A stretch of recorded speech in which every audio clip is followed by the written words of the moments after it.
آج Sweden, Holland اور اس جیسے دوسرے ممالک کہ جہاں وقفے سے قرآن کریم، پیغمبر اسلام، دین اسلام کے شعائر کی بے حرمتی ہوتی رہتی ہے، آج پھر انہوں نے اس طریقے سے یہ حرکت کر کے مسلمانوں کی قوت ایمانی کو للکارا ہے۔ مسلمان یاد رکھیے کہ اس بات پر نہ کبھی خاموش بیٹھے اور نہ کبھی خاموش بیٹھیں گے۔ ہم آج بھی علم بلند کیے ہوئے ہیں اور ہم اس کے خلاف جہاد کریں گے۔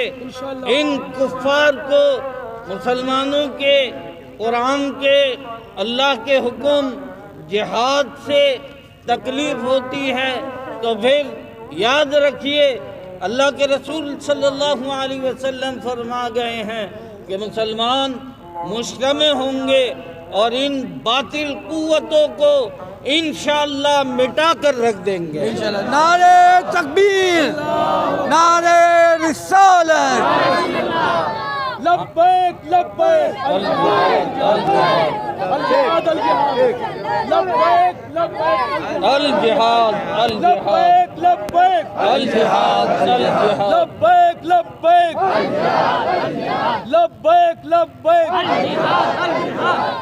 آج ہم اور آپ اسی لیے جمع ہوئے ہیں، اپنی حاضری کو فقط ہم یہ احتجاجی مظاہرہ کر کے ظاہر کر رہے ہیں کہ یہ پتلا جو جلتا نظر آ رہا ہے، کل سویڈن کے حکمرانوں کا پتلا بھی اسی طرح، سویڈن کے حکمران بھی اسی طرح جلتے نظر آئیں گے۔ انہوں نے یہ حرکت کر کے قہر الہی کو دعوت دی ہے اور مسلمان اس نقطے پر، اس بات پر پوری دنیا کے مسلمان جمع ہیں کہ جو کوئی بھی پیغمبر اسلام اور قرآن عظیم کی بے حرمتی کرے گا، دنیا کے یہ مسلمان مجتمع ہو کر اسے صفحہ ہستی سے مٹا دیں گے انشاءاللہ۔ اللہ رب العالمین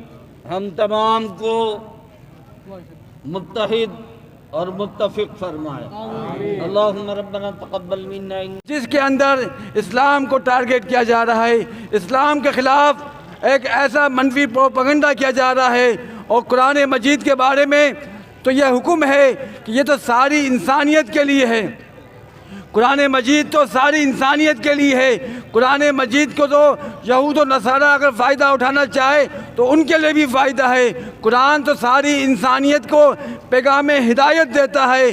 قرآن تو ساری دنیا کی انسانیت کو جو ہے اپنی رحمت میں لینا چاہتا ہے کہ ہے کوئی جو آ جائے دامن قرآن کے اندر، اپنی دنیا بھی سنوار لے، آخرت بھی سنوار لے۔ عزیزان من، آج کا یہ احتجاج ایک علامتی احتجاج ہے کہ ہم دنیا کو بتائیں کہ مسلمان یہود و نصارہ کی، مغرب کے اس اسلام فوبیا کے اور قرآن دشمنی سے اچھی طرح واقف ہے۔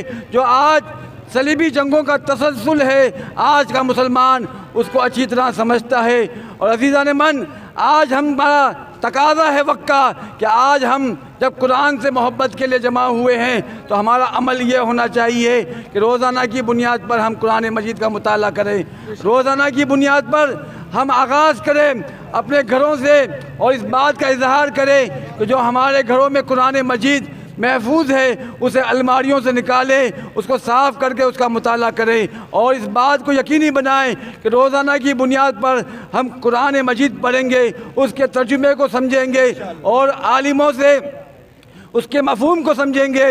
اور جب قرآن سے ہماری محبت کا تقاضا یہ ہے کہ ہم روزانہ اس کو دیکھیں بھی، اس سے پڑھیں بھی، اسے سمجھیں بھی اور دوسروں تک پہنچائیں بھی، جب ہم اب عملی طور پر اس بات کا اظہار کریں گے کہ قرآن مجید سے ہماری محبت کا تقاضا یہ ہے کہ ہم قرآن کے مطابق اپنی زندگیوں کو بھی سنواریں گے۔